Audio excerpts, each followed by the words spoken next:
One of the great things about the Tosefta is that in many ways it explains a lot of things that we see in the Mishnah that are much more tersely expressed. So in the Mishnah, look, the things, the texts were created especially, I mean, all of this was oral. All of this, but the Mishnah especially was highly edited and really meant to be dispersed and remembered and traveled around. So what we see here, so we have drunkenness appearing 3 times in the Tosefta, 4 times in the Mishnah, shockingly even fewer in the Tosefta. And the first one explains one of our Mishnah, one of the instances we saw in the Mishnah. What are these different instances of people who should not be doing it? I'm actually I think you can read why the different ones. Yeah, well, you know what, I'll just read them out. The mute cannot separate truma because he can't bless, right? He can't speak. Why a blind person? Because you need visual ability. We'll get to the drunk one in a moment. And then the ball carry, the person who's experienced a seminal emission because he cannot bless. And then, and that's actually dealt with more in Tractate Brachot. And then what about who's naked? Why not? Because he cannot bless. But they cover with straw or stubble, then you can bless. All right. Now we've got everything we just were talking about previously is now answered. All right. Now what about the drunk person? Which, before we even read this and look at, I mean, you look at it before we even read it, it has a much longer, there's a lot more words here than all the other ones, right? So that already should point out to the reader, there's a lot, it should be interesting. Okay. Why can a drunk person not separate truma? Mipnei she'ein bo das. Does not have, I guess, the sense of, I don't know, sense of mind, really. Just cannot, you're drunk. Yeah, you're like, I'm not really, yeah, it's hard to really calculate what's the thing. Now, he says, even though he is drunk, okay, so now there's this whole thing. Even though someone is drunk, their purchases are still valid purchases, his sales are still valid sales, his gifts are still valid gifts, his vows are still valid vows, his sanctified property is valid sanctified property, and his transgressions are punishable transgressions. And if he is held liable for sin offering, then he must bring a sin offering, and if he is held liable for stoning, he is stoned. Yeah, there's a lot of things here, and everything counts. There's no, I was drunk, I didn't mean it, I didn't really mean to sell you my bike, my house, my car, whatever. I really meant, because then you have a lot of transactions that just, it would mess with a lot of things. So everything counts, and you can't say, oh, I didn't mean to, hit so-and-so. Like, you did what you did, and you can't just get away with saying, I was under the influence. You are still responsible. The 4 instances of drunkenness we read in the Mishnah, and still the 2 further that we'll see in the Tosefta, yeah, it discusses some drunkenness in different situations. But here what we're reading in Trumot is a very clear articulation of where drunkenness stands within the responsibility framework for the rabbis, right? What do we say? Purchases, sales, gifts, vows, sanctified property, transgressions, sin offering. All 7 of these things, or 8 maybe, they're all there. We're not done yet. It says the general rule of the matter. Klal shel davar. Here's the general thing. Shikor harehu kipeach lechol davar. The general rule of the matter is that someone who is intoxicated is like someone who is sober in every respect. Right? There is no clearer articulation by the rabbis, at least in all the texts we're reading tonight, of how the rabbis viewed a drunk person, at least with respect to, responsibility, things that they're held accountable for. They're like anybody else. You can't get away with saying, I was drunk, I didn't mean it, Too bad. Yeah. What you said, you said. I find that this, of the 3 mentioned, or the 3 texts in the Tosefta that talk about a drunk person, this is really fascinating and the clearest articulation head on talking about a drunk person in text. This Kritot text, this is one who has been drinking wine is invalid to perform the service in the temple. So we're talking about Kohanim, the priest, and is obligated for death. Now this goes back to something we read in Leviticus, and it's chapter 10, verse 9, that Kohanim are not allowed to serve under the influence. They're not supposed to have They're not. Well, the question is actually, how much? Right? It just says yain v'sheichar al tasht, that Kohanim should not drink wine or beer, and that's it. It seems like a very blanket statement. Don't have even a drop. However, this says one who's been drinking wine. It says shasui yain.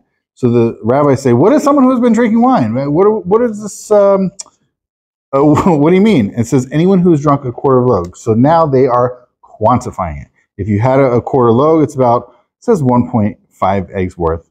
It's a revi. So our times we talk about a few ounces, right? 3, 4, maybe 5, depending upon your measurement, how you think about things. But we're talking about a few ounces of wine. And the wine has to be over 40 days or older. So it's been, we'll just say 6 weeks, right? Basically, if it's 6 weeks aged, fermented really, or older. Now, if this Kohen drank more than a quarter of a log of wine from his wine press, he's exempt, right? You have the enough volume, but it's grape juice. I was about to ask, is wine in your wine press even alcohol yet? It's not, because you need to let the yeast work, right? So they're saying if yeast is given 40 days, it'll make the alcohol. Straight from the wine press, that's just sugar. I mean, there's zero alcohol. But they say must be older, 40 days or older. So if you're at 30 days, it's still fully alcoholic. Right. So that's also one of the funny things. Vat of it, and you'd be within. Right. So that's the other amusing thing here. Is they're like, well, it's only been fermenting for a couple of weeks or 3 weeks. That's fine. You could have had 5 to 10 ounces of 30-day-old wine, and I guess you don't hit both of those criteria that would trigger you to be obligated for death. That's true. And then, what if he drank less than a quarter log of wine, 4 or 5 years old? He is liable whether he mix it and drink it in little sips. So now, if you have a smaller quantity, but now we're talking about potent. Yeah, it sounds like it's going to be potent, fermented, a really nice stuff, but even a less. So it's there is the volume amount. Now I don't know. Maybe you only need it to be 4 or 5 years old, but like if you had, let's say 40 days or older, but less than a quarter log, then it could have been aging for 3 years, and you had more than a quarter log, or less than a quarter log, and it's been aging for 3 years. You're not chayiv. The Kohen is not chayiv. It's really interesting. Okay, Rabbi Eliezer says, if you drink it in one gulp, he is liable. But if you mixed it, so when he says mix it, this is diluting with water. If you mixed it and drank it, or drank it in little sips, he is exempt.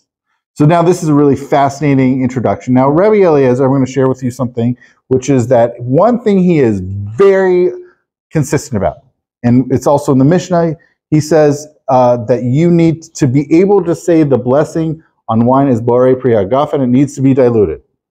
I don't remember what he says, but he's like, you wouldn't say the regular blessing. That's not the way that people drink wine, and they're obviously influenced by Greco-Roman practices that you need to dilute, because that's the way that non-barbarians drink wine. We're civilized people here in Greco-Roman society, and we always dilute it. And Rabbi Eliezer fully bought into that and always believed that you need to dilute wine. That is the proper civil way, and to not dilute it is improper, right? It's just uncivil. So that's one thing he's saying. If you didn't mix, so if he mixed it and drank it, then you're starting to exempt this person, which is interesting. Or drink it in little sips, he is exempt, which is also really interesting. But drinking in one gulp, liable. I'm not going to fully explore this because we're actually going to see more about this in our Midrashei Halacha stuff. Rabbi Yehuda says those who transgress against the prohibition of drinking wine and serving in the temple are subject to the death penalty. Fermented beverages are, what is this? Subject to wine? Yeah, so it's really any, and whether that's beer, whether that's literally anything that intoxicates, right? So wine is not the only alcoholic beverage available to the rabbis. They have beer, they have all sorts of stuff. It's just that it's intoxicating, right? So it's we're not talking about someone who is drunk, right? You don't have to be drunk to transgress this. You just have to be doing some drinking. But it's the drunkenness piece here is the al hamashachrin, the intoxicating beverages aspect. So we have our final Tosefta reference. I'm not going to read this whole story. This is a full-on story, way bigger than the story we read in the Mishnah about the drunk lady. This is a full-on story. You are more than welcome to read this. One of the fascinating things about this, this whole story with Rabbi Gamliel, who is a very moneyed fellow, leader, very moneyed. But this is really fascinating. So when we get to the end, it says this final paragraph, we learned many things on that day.